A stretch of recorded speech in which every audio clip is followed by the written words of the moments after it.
Confidence in trading is not what most people think it is. It's not the feeling you get after a string of winning trades, nor is it the bravado that comes from reading a few books on technical analysis. True confidence, the kind that sustains you through the inevitable storms of the market, is something far more profound and far more difficult to cultivate. It is the quiet, unshakable trust in your plan, even when everything inside you is screaming to abandon it. And this distinction between the confidence that comes from results and the confidence that comes from process is perhaps the single most important psychological shift a trader can make in their entire career. Let us begin by examining what happens in the mind of a trader who lacks this foundational trust. Picture this trader, someone who has spent months developing a strategy, backtesting it, understanding its edge, its drawdown characteristics, its expected win rate. They've done the work. They know, intellectually, that their system has a positive expectancy over time. And yet, when they sit down to execute, something changes. The first loss arrives, as it inevitably must, and immediately the doubts creep in. Was this the right entry? Should I have waited? Is the market different today? The second loss compounds the anxiety. By the third, they're no longer following their plan at all. They're trading reactively, emotionally, desperately trying to regain control by abandoning the very framework that gave them an edge in the first place. This is not a failure of strategy. This is a failure of confidence, a failure to trust the plan when trust is most needed. The paradox here is striking, and it cuts to the very heart of trading psychology. We develop plans specifically to protect us from our emotional impulses, yet we abandon these plans the moment our emotions are triggered. We create rules to follow in moments of uncertainty, then we break those rules precisely when uncertainty arrives. This pattern repeats itself across thousands of trading accounts, destroying capital and crushing spirits. And it happens not because traders are stupid or undisciplined, but because they fundamentally misunderstand the nature of confidence in a probabilistic environment. They're waiting for the market to give them permission to trust their plan, waiting for confirmation in the form of wins, when in reality, the trust must come first. The wins are merely the eventual byproduct of that unwavering trust, not its prerequisite. To understand why this is so difficult, we need to explore the architecture of human decision-making under uncertainty. Our brains evolved over millions of years to keep us alive in environments where cause and effect were relatively straightforward and immediate. If you touched fire, you got burned. If you ate poisoned food, you got sick. The feedback loops were tight, and the lessons were clear. But the market operates on an entirely different timescale and structure. In trading, you can do everything right and still lose. You can follow your plan perfectly, execute with discipline, manage your risk appropriately, and still watch your capital decline. This violates our evolutionary programming. Our ancient brain, the limbic system that governs fear and survival, cannot distinguish between a string of losses that are within the normal parameters of your system and actual danger that requires immediate behavioral change. To your amygdala, loss is loss, and its job is to make you stop doing whatever is causing that loss. This is why discipline alone is not enough. You cannot simply white-knuckle your way through drawdowns by sheer force of will. Willpower is a finite resource, and the market will outlast your determination every single time. What you need instead is a framework of confidence that operates at a deeper level than conscious effort, a trust so thoroughly embedded in your psychology that following your plan feels like the natural thing to do, rather than a constant battle against your instincts. And building this kind of confidence requires understanding several fundamental principles that most traders never consciously examine. The first principle is this: confidence in trading must be decoupled from outcomes. This sounds absurd at first. How can you be confident in something if it doesn't produce results? But this question itself reveals the confusion. Your plan is not designed to win every trade. It's designed to produce a positive mathematical expectancy over a large sample size. Every single trade is simply one iteration in an infinite series of probabilistic events. Judging your plan based on any individual outcome, or even a short series of outcomes, is statistically meaningless. It's like flipping a coin twice, getting two tails, and concluding the coin is broken. Yet this is precisely what traders do. They allow the noise of small sample sizes to override their confidence in a thoroughly tested strategy. The solution is to shift your evaluation framework entirely. You cannot measure success trade by trade. You must measure it by how consistently you execute your process, regardless of outcome. This leads us to the second principle. Confidence is built through consistency of execution, not consistency of results. Every time you follow your plan in the face of fear or doubt, you are making a deposit into your psychological account of self-trust.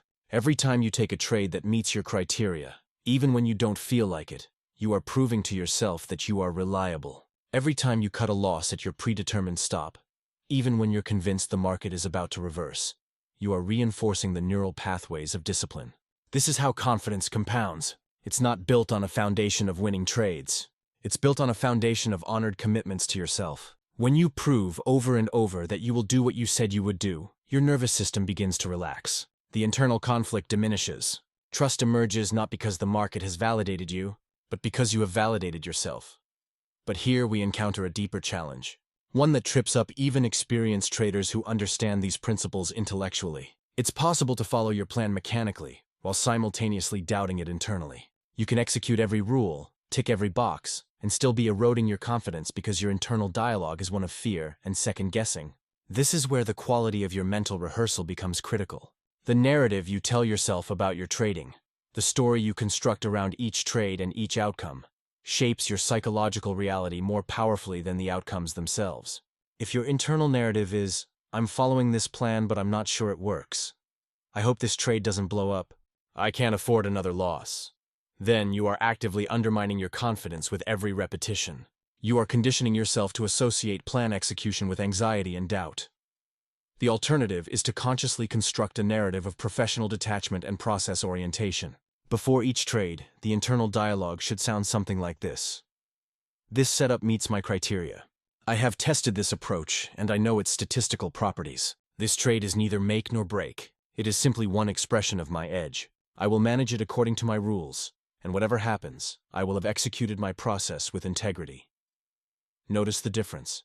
This narrative acknowledges uncertainty without being dominated by it. It focuses attention on what you can control, your execution, while accepting what you cannot control, the outcome.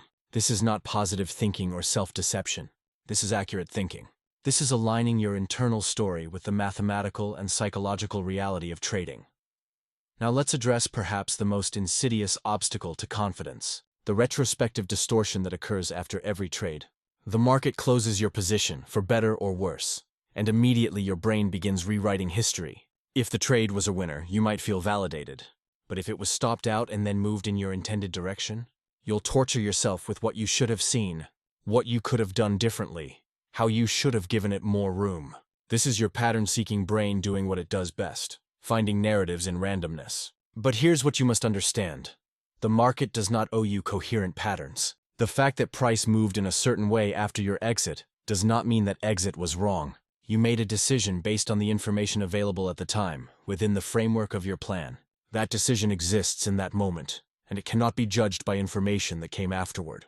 This is not rationalization. This is maintaining epistemic humility in the face of an uncertain future. The traders who develop unshakable confidence are the ones who learn to evaluate their decisions based on process, not on outcomes that were unknowable at the time of execution. They ask themselves, did I wait for my setup? Did I size the position according to my risk parameters? Did I manage the trade according to my rules? If the answer is yes, then the trade was a success, regardless of whether it made money. This is not semantic wordplay. This is a fundamental reconceptualization of what success means in a probabilistic endeavor. When you judge yourself by your process, rather than by results you couldn't control, you create a stable foundation for confidence that doesn't crumble when variance goes against you. There's also a temporal dimension to confidence that few traders consider carefully. Confidence is not a permanent state you achieve once and then possess forever. It's a dynamic quality that must be renewed and maintained through continued alignment between your actions and your principles. This is why even the most experienced traders can lose their confidence if they drift from their methodology. Perhaps they start taking trades outside their plan because they're bored or because they feel pressure to make back recent losses. Perhaps they begin over-leveraging because they've had a good run and they feel invincible. These deviations, even when they happen to result in profits, are actually eroding confidence at a deep level because they're breaking the integrity of the trader's relationship with their own system.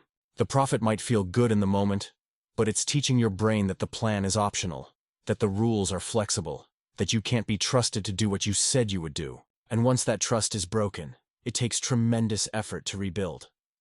This brings us to a critical insight about the relationship between confidence and vulnerability. Many traders believe that confidence means never doubting, never feeling fear, never questioning their approach. They think confidence is a kind of psychological armor that protects them from the emotional turbulence of trading. But this is a misunderstanding that leads to brittleness. True confidence is not the absence of doubt. It's the ability to hold doubt without being controlled by it. It's acknowledging that you don't know what will happen on any given trade, while simultaneously trusting that your process will compound in your favor over time. This is a much more sophisticated and resilient form of confidence than the false certainty that comes from denial or bravado. The most confident traders I've observed, the ones who can endure brutal drawdowns without losing their center, are not the ones who never question themselves. They're the ones who have learned to question their execution without questioning their fundamental approach. They can say, "I need to be more patient on my entries," without spiraling into, "My whole system is broken."